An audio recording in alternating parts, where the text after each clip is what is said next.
क्या आपको कभी कोई ऐसा अल्सर हुआ है जिसकी वजह से आपको पानी पीने में भी दिक्कत हो रहा है?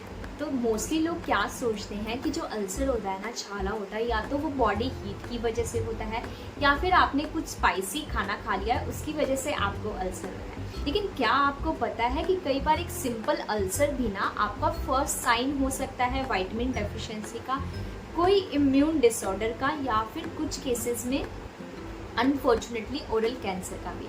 तो चलिए आज हम समझते हैं कि माउथ अल्सर होते क्यों है और कब हमें इन्हें सीरियसली लेना है और कब हमें इन्हें इग्नोर बिल्कुल भी नहीं करना है। तो चलिए सबसे पहले हम समझते हैं कि आखिर आपको अल्सर बनता क्या है। अब आप इसको इस तरीके से समझे कि जैसे आपकी ये स्किन है, इसके ऊपर अगर आपको कोई भी इंजरी हो गया तो उसकी वजह से क्या होता है, यहाँ पे आपको कुछ दिक्कत हो जाता है, यहाँ पे स्किन टियर हो जाता है। इसी तरीके से अगर आपके मुंह में कुछ भी दिक्कत हो रहा है या फिर आपको कुछ बाइटिंग हो गया या फिर किसी चीज़ की वजह से आपको इंजरी हो रहा है तो इस वजह से भी आपको छाला बन जाता है। इसमें सबसे पहले हम समझते हैं कि इसके कॉमन रीजंस क्या होते हैं होने के। तो सबसे पहले जो रीज़न है कि आपने एक्सीडेंटली क्या अपनी जीभ को या फिर अपने चीक को, गाल को कट कर लिया, मतलब आपने बाइट कर लिया, या फिर कोई इल फिटिंग डेंचर होता है जैसे वो ओल्ड एज पेशेंट में होता है, उसकी बार बार इंजरी की वजह से क्या होता है वहाँ पे छाला बन जाता है। या फिर अगर आपने ब्रेसेस लगवाए हैं उसके फ्रिक्शन की वजह से, कुछ आपको स्ट्रेस हो रहा है या फिर आपकी नींद पूरी नहीं हुई उसकी वजह से भी आपको अल्सर हो सकता है। इसके अलावा B12 डेफिशिएंसी,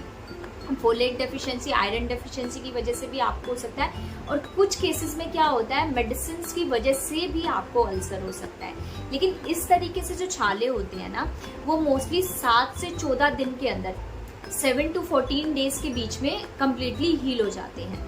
लेकिन अगर आपका अल्सर 2 हफ्ते से ज़्यादा है और वो ठीक नहीं हो रहा है, इवन आपको उसमें कोई पेन भी नहीं है, वहाँ पर कुछ हार्ड स्ट्रक्चर आपको फील होता है और कॉन्टिन्यूसली उसका साइज थोड़ा थोड़ा बढ़ रहा है, तो इसको जल्दी ही आपको अपने डेंटिस्ट या फिर अपने near by oral medicine expert के पास जाकर ज़रूर दिखाना है, क्योंकि ये अर्ली साइन हो सकता है किस चीज़ का, ओरल कैंसर का। तब आपको इसको बिल्कुल भी इग्नोर नहीं करना है। तो ऐसा नहीं है बिल्कुल भी कि जो हर अल्सर है वो कैंसर में कन्वर्ट होगा, लेकिन अगर कोई अल्सर आपका हील नहीं हो रहा है और आपको बार बार हो रहा है तो आपको इसको एक बार इवेल्युएट कराना काफ़ी ज़्यादा इंपॉर्टेंट हो जाता है। आपको इसे इग्नोर बिल्कुल भी नहीं करना है। तो हम समझते हैं क्या इसके लिए कोई डायग्नोस्टिक टेस्ट वगैरह भी होते हैं।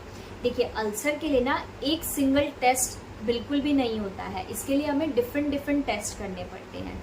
जैसे अगर हमको लग रहा है कि आपके विटामिन B12 की डिफिशिएंसी की वजह से है तो हमें ब्लड टेस्ट करना पड़ेगा आपका विटामिन B12 का, आयरन का, फोलेट का, या फिर आपको खून की कमी तो नहीं है, कहीं एनीमिया तो नहीं है। अगर हमें लगता है कि आपको ये डायबिटीज़ की वजह से हो सकता है तो हमें आपका ब्लड शुगर टेस्ट करना पड़ेगा।